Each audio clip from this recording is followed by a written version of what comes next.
No one expected this. Could we see a William Nylander position change coming up this season?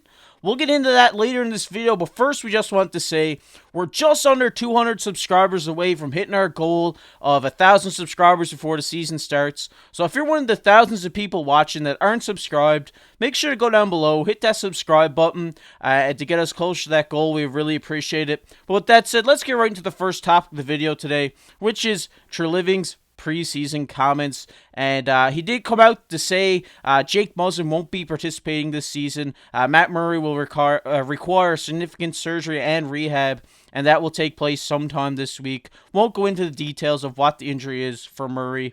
And obviously, Mark, you never want to hear about someone being injured. Something we kind of previously knew, but we did get some kind of an update from Treliving. What are your thoughts on this? I mean, with the Muzzin thing, we've seen his back injury kind of affect him the past couple seasons where he couldn't play.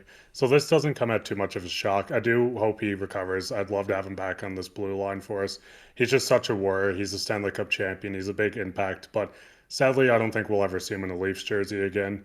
With Matt Murray, I know another tweet to come out that this surgery won't just be a couple of weeks thing. This is a month kind of recovery. So I don't expect to see him in a Leafs jersey. If it is, maybe in the playoffs as a third string goalie when the cap doesn't affect us. But overall, I think we've seen both these guys play their last day of the Leafs, sadly. Yeah, you never want to say that, but unfortunately it seems that way. But we do hope him a speedy recovery and hope they get back soon. But Treliving also said something else today in the media. He said their opportunities, but elected not to sign more PTOs than he did.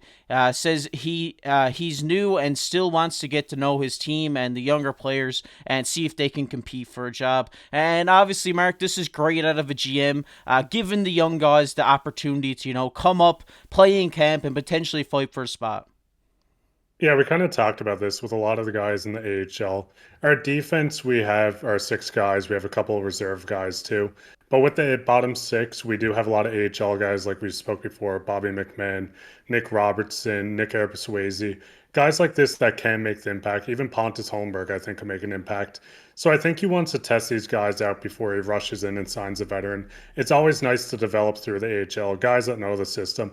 And overall, I think this is just a great way to look at it. If we need to sign someone, we can do it after training camp. But right now, I do like looking at what we have and kind of developing these younger guys. Yeah, definitely. I'm a big person about player development, and I think the Leafs do a great job with it, and they give those guys the opportunity. And we could see a couple of these guys crack the roster if they have a great training camp, which I hope to see. But we're going to get into our next topic of the video, which is Bertuzzi lands himself in the top six. And as we take a look at these lines from the group practice, they had Bertuzzi playing alongside Matthews and Marner, and Nyes playing with Tavares and Lafferty. Some top six lines we might see come up this season. Mark, obviously this is huge. Seeing Bertuzzi play on that first line with Matthews and Marner, I think it's the right fit for him.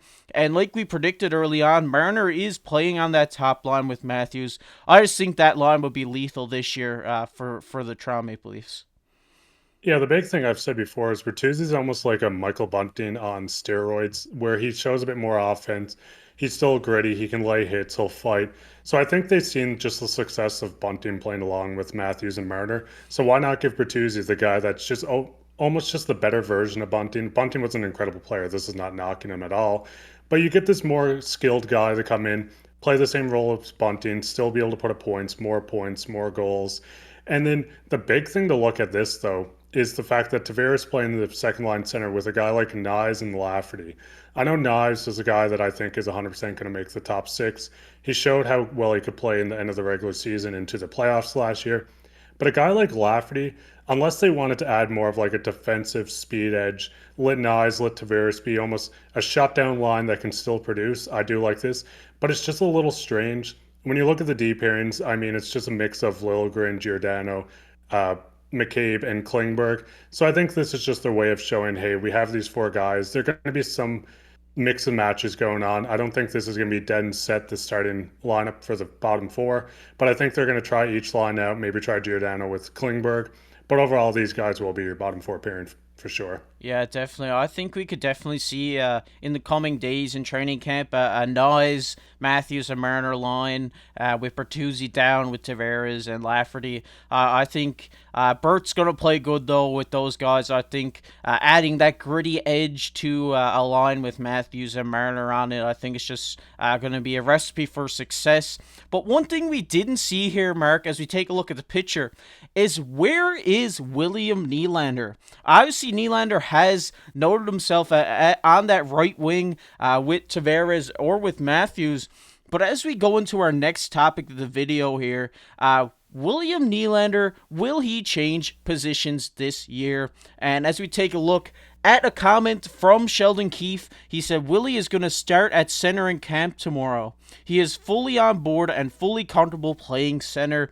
And as we get into the bottom six type lines for the Leafs this year, we see Domi alongside Nylander at center with Yarncroke on the right wing and Robertson, Holmberg, and Abersuazi as the fourth line. And Mark, obviously, this is huge news. I think Nylander playing center could be a great thing for the Toronto Maple Leafs. I think he's just such a great player, and just having that potential scoring depth down through your lines could be a great success. Yeah, you see a lot of these teams that win the Stanley Cup, they have so much center depth going through. When Nylander was drafted, he was a center right wing, so he has played center in his career. He knows what it takes. The big thing I look at is last year when we traded for Ryan O'Reilly, we seen a guy like Tavares slide over to the wing to get O'Reilly in the middle. So it would not surprise me if Nylander gets some reps down here. If the line's working and Nylander looks like he's playing amazing at center on that line, you might see just this powerhouse line on the bottom in the bottom six. But I also wouldn't be surprised if Nylander moved around the lineup, maybe played a bit of second line center. Tavares is getting slow. He's still super skilled. He did say in recent interviews he's been working on his skating, but every other part of his game is just completely polished. So I could see a situation where you put Nylander onto the second line, slide Tavares over, maybe run Lafferty there, move Nyes down a line. But overall, I think Willie can do this at center. I think it's super interesting, just kind of spread out these lines. I don't know if I like Lafferty really on the second line, but it's just a work in progress. They're trying so much here. It's just overall just seeing where everything fits, trying to get every line dominant, and just be able to have four lines that you can put out there at any part of the game, and they're all going to compete. And that's the thing, like, if Nylander slides up to that second line on the center and Tavares moves to the wing, I think it'd be more like a Tavares would stay at his natural position in center and take those faceoffs because he's such a good faceoff taker. And we could see Nylander take the other roles of the center on the ice and kind of have him play the winger roles during the play and just have him for the faceoffs. Because obviously Tavares has been one of the best faceoff takers in the league, behind Patrice Bergeron for many years in my eyes. But I just think this is really interesting seeing him play that center role. I think it's just developing his game. But one thing that comes to mind to me, we're still waiting on that extension. And if they extend him for 9+ million, which is what everybody is expecting, 9-10ish. I don't think that they'd have him on the third line paying him that much money. I think you would like to have him up on that second line. But like you said about Lafferty, I'm going to go back to that. We could see Domi maybe slide up there during training camp and try it out a little bit, see how he goes. But this is another guy who can play center. And I think Domi will cement himself as the third line center for the Toronto Maple Leafs during this training camp. Yeah, and the big thing is too, when you look at this lineup, we have so many guys that can play center. I mean, Matthews, Tavares, Willie's getting his trident. We have Domi, we have Kempf. We just have multiple guys that can play center, which is always nice because you never want to get into the situation of forcing a winger. We are trying Nylander there, but like I said, he was drafted as a center. He's a center right wing, and he knows how to play it. But the last thing you want to do is just force a young guy that plays wing his whole career to kind of play this big role of taking faceoffs. So I do like the aspect of having all these guys. I mean, in an ideal world, you could even just run down the lineup of having Matthews. You could have Nylander at center on the second, Kampf or Domi at center and slide the other guy to the wing. And if you put Domi as a third line, you slide Kampf down, or you have a guy like Pontus Holmberg. When you look at the second lineup there that we did put in, there's about 6 guys there between Robertson down to Ryan Reeves that are just all fighting for that fourth line kind of role, or just to be in the bottom 6 completely. But overall, I think the Leafs are in a great position. If Nylander can work, that is amazing at center. You could even run Kampf and Domi on the third line.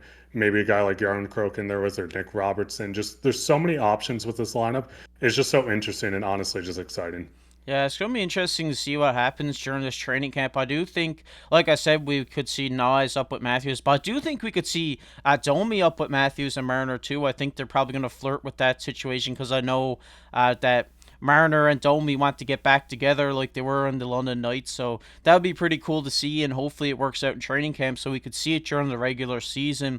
But we'd like to hear your guys' comments on this. What do you think about Nylander switching to center? Because in my mind, I just think it's a great move. Like Mark said, he was drafted as a center. He can play center if need be, and if we see Tavares move to the wing like we have seen before, I think Nylander could definitely play the line of a second line center for sure. But we're going to get into our next topic of the video, which is everybody's favorite comment of the day. And the comment of the day today goes to Joe.